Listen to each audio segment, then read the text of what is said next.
Patricia, c'est pas vous. Oui, c'est ce que je me disais, vous avez quatre prénoms. Non, c'est très rare, donc du coup on en a 3. Oui, bah, il y a une erreur, ça a été inversé, bah, je rectifie tout de suite. Donc, Patricia, c'est pas vous. Voilà. Alors votre nom, Lord, L-O-R-D, c'est ça, d'accord. Vous êtes auxiliaire de vie scolaire et vous êtes épouse de monsieur Laurent Émile Fabien. Donc Fabien est dans le nom de famille, c'est bien ça? Oui, d'accord. Alors, vous demeurez à San Sebastian, en Espagne, c'est ça? Oui, d'accord. Ça s'appelle la rue San Nicolatos, c'est ça? Oui, d'accord, très bien. C'est votre résidence principale? Oui, d'accord. Vous êtes né à Marseille dans le 13? Oui. Vous êtes né le 12 mars 1961, c'est bien ça? D'accord. Et vous êtes marié à la mairie de Marseille le 28 juin 1987 sous le régime de la communauté aux Aguets, c'est ça? D'accord. Il n'y a pas de contrat de mariage? Non, il n'y a pas eu de modification sur le contrat? Non, non, sur le régime matrimonial. D'accord, très bien. Vous êtes de nationalité française, c'est ça? Oui. Et vous êtes résident donc fiscalement donc, en Espagne? Oui, d'accord. Vous achetez avec Madame Hélène, Françoise, Louise, Lord. Vous êtes agricultrice et vous demeurez à Pierrerue, le quartier Garnière, le Champ. C'est bien ça? Oui, dans le 04. D'accord. Vous êtes né à Marseille. Vous êtes né le 12 septembre 1960. Oui, d'accord. Vous êtes divorcé en unique noces de monsieur Albert François Hart. H-A-R-T. C'est bien ça. Suivant le jugement rendu par le tribunal de grande instance de Lons-le-Saunier le 8 septembre 2009. C'est ça, d'accord. Vous n'êtes non remarié. Très bien. Et par contre, vous êtes lié par un pacte civil de solidarité avec monsieur Jean-François Louis. Louis est dans le prénom. Le nom, d'accord. Ah, oui, il n'y a pas eu le nom, ça a été inversé.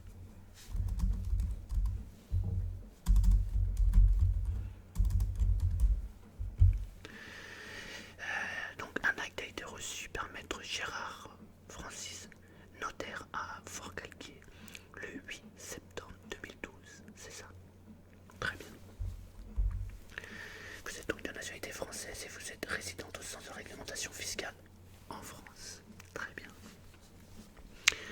Acquéreur. Alors l'acquéreur, oui, il est là. Vous êtes donc monsieur Francis Johan Rémy. C'est l'inverse. Petite temps aujourd'hui. Il y a quelques erreurs quand même. Johan est votre prénom, votre premier prénom. D'accord. Vous voyez à quoi ça sert de faire une relecture pour un compromis? Il y a toujours 2-3 erreurs. Bon, ça va, c'est facile. Donc, Johan, d'accord. Votre nom de famille, de sûr, c'est ça, D-E-S-U, oui. D'accord. Vous êtes adjoint de direction et vous demeurez à Volonne, 04 290. Vous habitez au 12 place de la Nation, c'est ça, très bien. Vous êtes né à Sisteron, le 30 juillet 1985. Vous êtes célibataire et vous n'êtes pas lié par un pacte civil de solidarité. Non, vous êtes de nationalité française et vous êtes résident sans réglementation fiscale.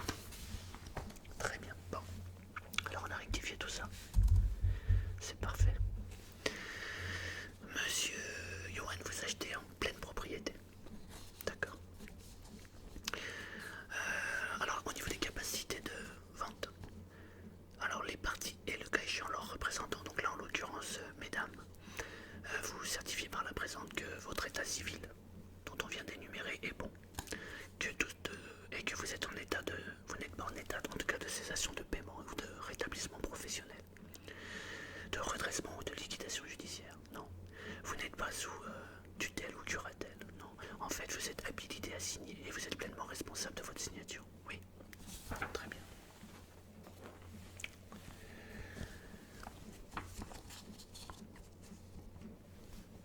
Alors, présence, très bien.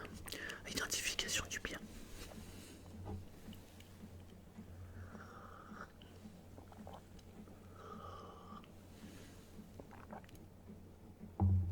Il pleut beaucoup, hein, vous avez vu. Impressionnant. Oui, c'est vrai qu'il y avait longtemps qu'il n'avait pas plu, c'est vrai. Mais bon, on l'entend bien cette fois-ci.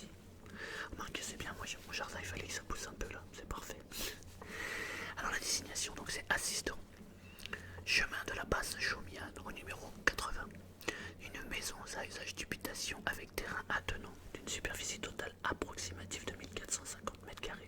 Ceci est à détacher des parcelles cadastrées section BE numéro 600 et BE numéro 601 pour un total de 6644 m².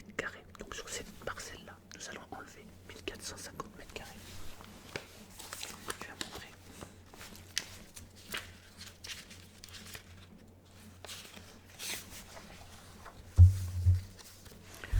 Voilà, donc ici on a la parcelle qui est ici et on va détacher celle-ci. Donc vous restez pleinement propriétaire de ces deux parcelles ici. On est d'accord? C'est bien ça? Très bien. Donc un géomètre est intervenu pour détacher cette parcelle. Et donc une DP, donc un détachement préalable de parcelle, va être déposé dans les jours qui suivent en mairie de Sisteron. D'accord, très bien. Alors vous déclarez que le bien est actuellement à usage d'habitation. Il n'y a pas eu de transformation, il n'y a pas de magasin, il n'y a pas de... Non, d'accord. Et l'acquéreur, donc vous conservez cet effet. En tout cas, vous à cet usage d'habitation. Oui, très bien.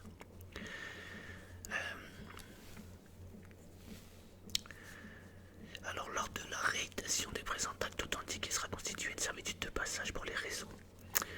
Dans la mesure où vous en avez déjà discuté, vous en avez parlé un petit peu avec le géomètre. Oui, d'accord, je vous fais juste un rappel rapide. Votre terrain est ici.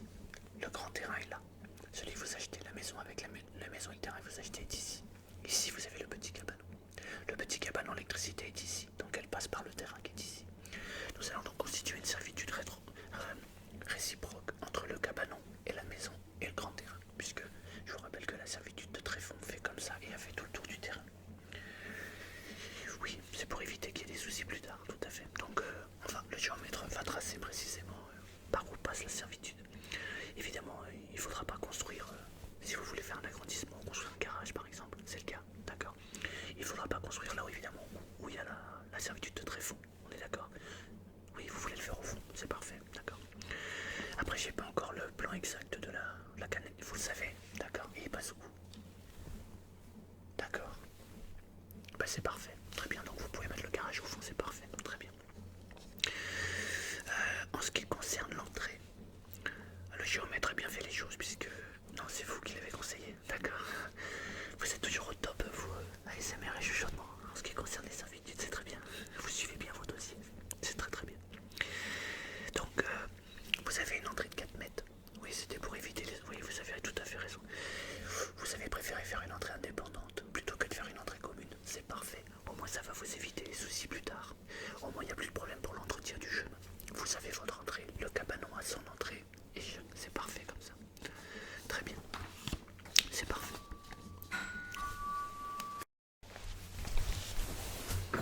On m'a apporté les diagnostics, donc c'est parfait.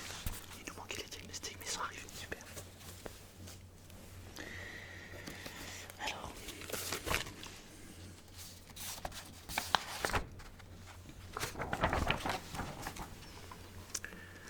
Alors, propriétaire et jouissance. Donc l'acquéreur sera propriétaire du bien à compter du jour de la réitération de l'acte authentique. Vous deviendrez propriétaire le jour où on signera. Donc voilà. Si vous avez des mesures à prendre, etc., vous pouvez les prendre. Mais si vous avez des travaux à effectuer, vous ne les effectuez qu'après la remise des clés. C'est-à-dire dans à peu près 2 mois, 3 mois, en fonction du dossier. D'accord? Très bien.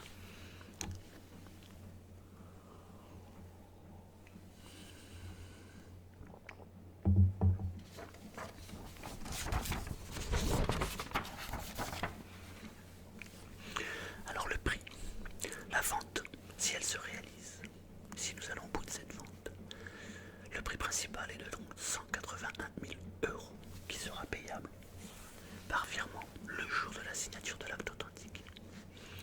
Les parties soumettent formellement la réalisation des présentes et le transfert de propriété au paiement par l'acquéreur, au plus tard au moment de l'acte authentique de vente, et de l'intégralité du prix payable, comptant et des frais de réalisation. Pour être libératoire, tout paiement devra intervenir par virement préalable et reçu le jour de la signature de l'ordre du notaire chargé de rédiger l'acte de vente.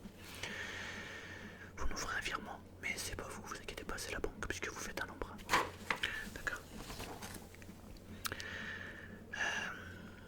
La négociation. Donc les parties reconnaissent que les termes du prix et conditions des présents ont été négociés par l'agence AS ASMR et chuchotement titulaire d'un mandat.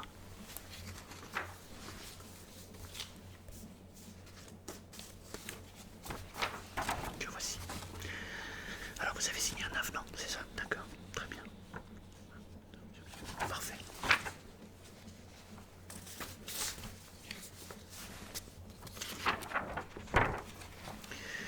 Et donc, lors de ce mandat et surtout de cet avenant, en conséquence, le vendeur qui en a sa charge au terme du mandat doit à l'agence une rémunération de 9 000 € TTC.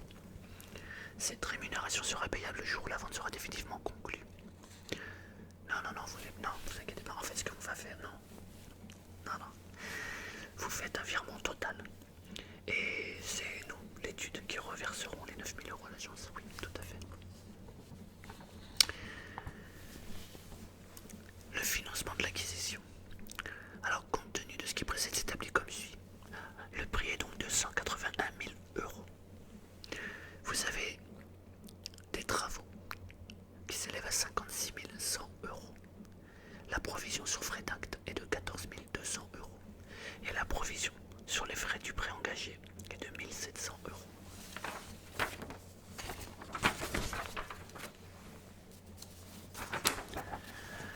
Ce qui nous fait un total à financer de 253 000 €. C'est bien ça? Oui, d'accord.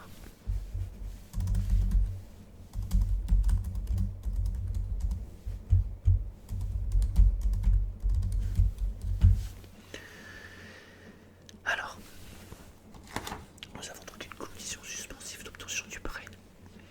L'acquéreur déclare, pour satisfaire aux prescriptions de l'article du Code de la consommation, avoir l'intention de recourir pour le paiement du prix de cette acquisition à un ou plusieurs prêts entrant dans le champ d'application. Vous avez donc un organisme prêteur qui est le BNP de Sisteron. Oui, vous l'avez déjà vu, vous avez déjà contacté, vous avez rendez-vous. Maintenant, après la signature du compromis. Très bien.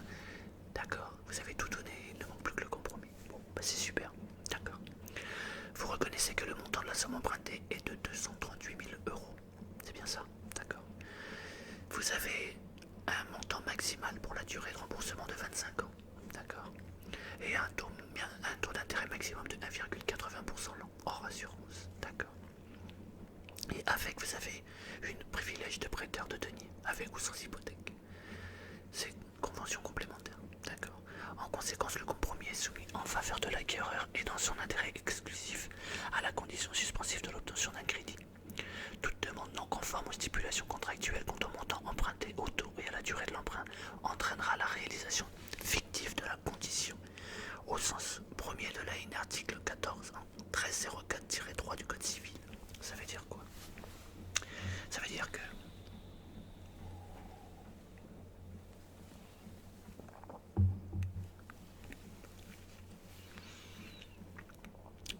monsieur l'acquéreur, vous vous engagez à aller faire un crédit d'une durée de 25 ans à un taux d'un 80 pour un montant de 238 000 €. Il s'agit d'une condition suspensive.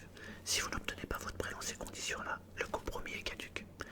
Vous récupérez votre acompte, ce que vous allez verser, et la vente sera donc annulée, purement et simplement. Maintenant, ce qu'on vous dit en dernière phrase, c'est qu'il y a des garde-fous. Si vous allez à la banque et que vous leur dites « je veux un emprunt sur 10 ans à un taux de 1%, et que ça peut pas passer forcément, parce qu'emprunter sur 10 ans, c'est pas donné à tout le monde, vous aurez forcément un refus d'emprunt, un refus de prêt. Sauf qu'il ne sera pas valable, en l'occurrence pour notre dossier, puisque on vient de dire que vous vous engagez à aller faire un emprunt sur 25 ans. Maintenant, si vous faites une demande sur 20 ans et que cette demande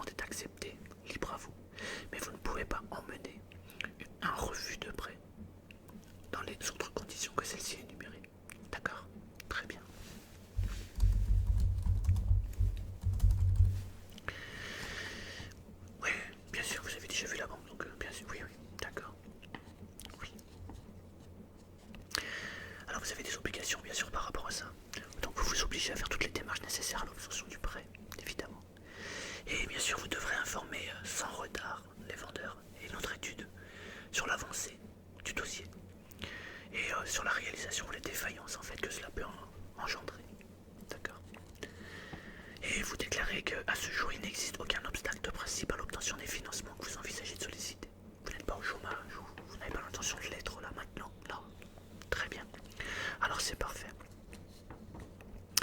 Alors pour la réalisation de la condition suspensive, le prêt sera réputé obtenu et la condition suspensive sera réalisée par les remises de banque de l'acquéreur de l'offre écrite. Vous allez solliciter un emprunt. La banque, lorsque vous allez déposer votre prêt, c'est-à-dire donc cet après-midi, vous lui demandez une attestation de dépôt de prêt. Vous nous apportez cette attestation. Ça veut dire que vous avez déjà engagé, d'accord, les démarches. Une fois que le dossier va être accepté par la banque va vous envoyer une offre de prêt. Dès que vous recevez cette offre de prêt, vous passez nous voir à l'étude ou alors vous passez par monsieur ASMR et chuchotement. Et vous leur remettez la copie soit à eux, soit à nous. Et ça va nous permettre en fait de faire le déblocage des fonds et de contacter votre banque et d'avancer dans le dossier. D'accord? Très bien.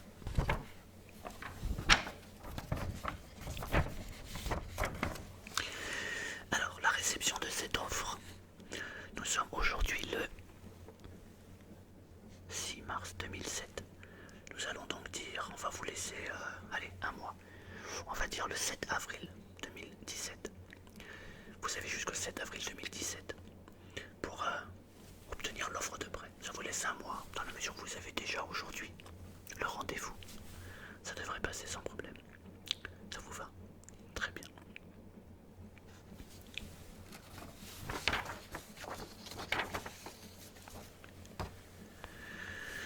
Ensuite, à défaut de réception du délai fixé par le vendeur, aura la faculté de mettre l'acquéreur en demeure et de justifier sous huitaine la réalisation de la défaillance de la condition. Vous avez donc jusqu'au 7 avril, pour nous stipuler que vous avez bien reçu votre offre de prêt. Si vous ne l'avez pas fait, les vendeurs sont en mesure de vous envoyer un recommandé pour vous demander où en est votre dossier et de bien vouloir l'activer. D'accord? Alors vous avez 8 jours ensuite pour répondre. Passez ce délai sans 8 jours, sans que l'acquéreur ait porté les justificatifs, la condition sera censée défaillante. Et les présentes seront donc caduques de plein droit, sans autre formalité, et ainsi le vendeur retrouvera son entière liberté. Mais l'acquéreur ne pourra recouvrer le dépôt de garantie qu'il aura, le cas échéant versé, qu'après justification qu'il a accompli les démarches nécessaires. Ça veut dire que vous allez verser un acompte. Cet acompte est définitivement perdu si vous avez un mois pour déposer votre prêt. Si votre prêt n'a pas été déposé parce que vous n'aviez pas envie de le faire, vous perdez votre acompte. Oui, définitivement. Tout à fait. Donc soyez très vigilants là-dessus. Ensuite, vous avez un droit de préemption. Les présentes seront notifiées à tous les titulaires d'un droit de préemption pouvant s'exercer à leur occasion, que ce soit en temps et en vertu de l'article L211-1 du Code de l'urbanisme. Le droit de préemption, en fait, ça va surtout ici, nous sommes donc dans les communes rurales. Et du coup, la mairie peut se préempter, mais bon, pour le coup, votre maison ne va pas les intéresser, ça va pas. Mais c'est une obligation légale. Nous sommes obligés de le notifier à la mairie. Et va nous notifier ensuite par retour sa non-réalisation. Conditions suspensives. Les présentes sont soumises à des conditions suspensives et réserves stipulées pour certains dans l'intérêt des deux parties et pour d'autres dans l'intérêt de l'acquéreur seul.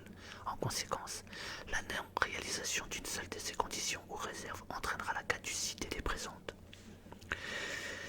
Ça veut dire que la condition suspensive de prêt est totale pour vous. Si vous n'obtenez pas votre prêt, vous récupérez votre acompte et la vente s'arrête, tout simplement. Mais il y a d'autres conditions suspensives. Vous avez les conditions suspensives de droit commun. Par exemple que le titre de propriété antérieur ou les pièces d'urbanisme ou autres ne relèvent pas de servitude, de charge ni de vice non révélés aux présentes et pouvant greffer l'immeuble et en diminuer sensiblement la valeur ou le rendre impropre à la destination que l'acquéreur déclare être à l'usage d'habitation. Il est précisé que cette condition suspensive est stipulée au seul bénéfice de l'acquéreur qui sera seul fondé à s'en prévaloir. Au cas où il déciderait de ne pas s'en prévaloir, il serait le seul tenu des inconvénients en résultant sans recours contre quiconque. Ça veut dire que nous allons donc demander une note de renseignement d'urbanisme. Votre terrain est ici. Si vous avez le cabanon, il se peut que, pour des raisons de commodité, la commune décide d'agrandir le chemin qui est ici. Et elle pourrait empiéter de 2 mètres supplémentaires sur votre terrain. Il se passe 2 options. Soit vous acceptez tel que c'est, ou soit vous vous dites non, ça ne m'intéresse plus parce que je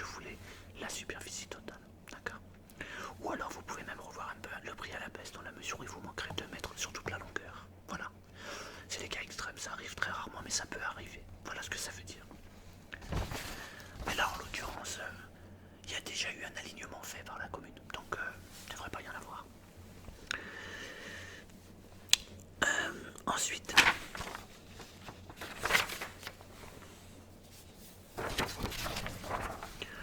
ça tombe beaucoup. Il pleut bien aujourd'hui. Évidemment aussi, il faut que l'état hypothécaire ne révèle pas de saisie ou d'inscription dans la charge augmentée au coût des radiations effectuées sur supérieur au prix et pour lesquelles inscriptions il n'aurait pas été obtenu de main levée ou de dispense de purge des hypothèses. Là, c'est pas le cas, car s'agissant d'une succession, nous avons déjà fait ces démarches. Donc il n'y a pas de problème de ce côté-là, mais il faut quand même refaire une demande. Alors, au cas où toutes les conditions relatives à l'exécution des présentes étant remplies, l'une des parties ne régulariserait pas l'acte authentique et ne satisferait pas aussi aux obligations alors exigibles. Elle devra verser à l'autre partie la somme de 9050 €. Ça veut dire que, en plus, nous avons donc un séquestre, nous allons y venir. Vous allez verser la somme de 5000 € au séquestre. Mais c'est pas la somme que vous devrez si vous jamais vous renoncez à l'achat ou si vous-même vous renoncez à la vente. Vous devrez la somme de 9050 €. Ce sont les pénalités, d'accord? Oui, 9000 €. Donc il faut bien réfléchir. C'est un engagement, c'est pas des paroles, c'est vraiment des actes. Et c'est valable pour l'un et valable pour l'autre. Si vous ne désirez plus acheter, vous devrez cette somme. Si vous ne désirez plus vendre, non seulement au tribunal, il peut